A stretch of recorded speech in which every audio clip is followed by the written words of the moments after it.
Welcome to Andhraprabha. నేను మహిమ. తెలంగాణ రాష్ట్రంలో Congress party అధికారంలోకి వచ్చిన తర్వాత రాజకీయాలు ఆసక్తికరంగా మారాయి.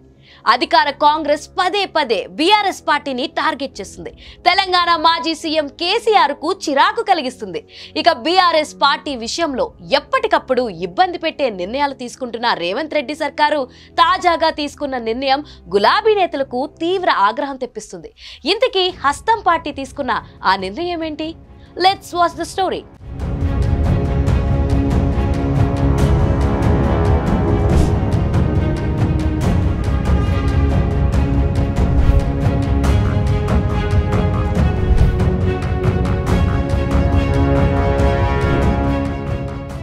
బీఆర్ఎస్ పై కాంగ్రెస్ సర్కార్ కక్ష సాధింపు చర్యలకు దిగుతుందని ఆ పార్టీ ఎమ్మెల్యేలు మండిపడుతున్నారు.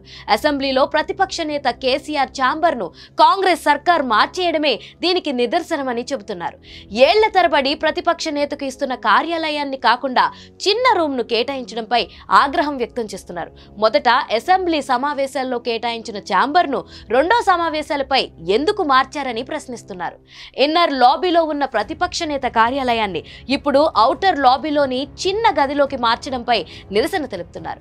ఈ విషయం ఇప్పుడు తెలంగాణ పొలిటికల్ సర్కిల్లో చర్చనీయాంశంగా మారింది.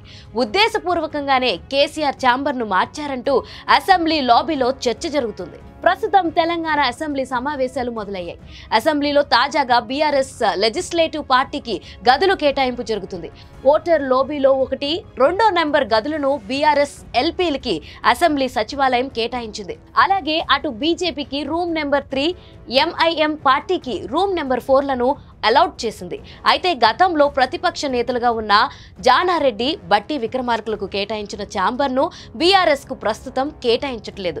ముఖ్యంగా ప్రతిపక్ష నేత అయిన కేసీఆర్ కు షాక్ ఇస్తూ ఆయన ఛాంబర్ ను మార్చిన రేవంత్ సర్కార్ ప్రతిపక్ష నేతకు ఏళ్ల తరబడి కేటాయిస్తున్న కార్యాలయం కాకుండా ఒక చిన్న రూమ్ కేటాయించడం ప్రస్తుతం బీఆర్ఎస్ పార్టీ నేతల ఆగ్రహానికి కారణంగా మారింది.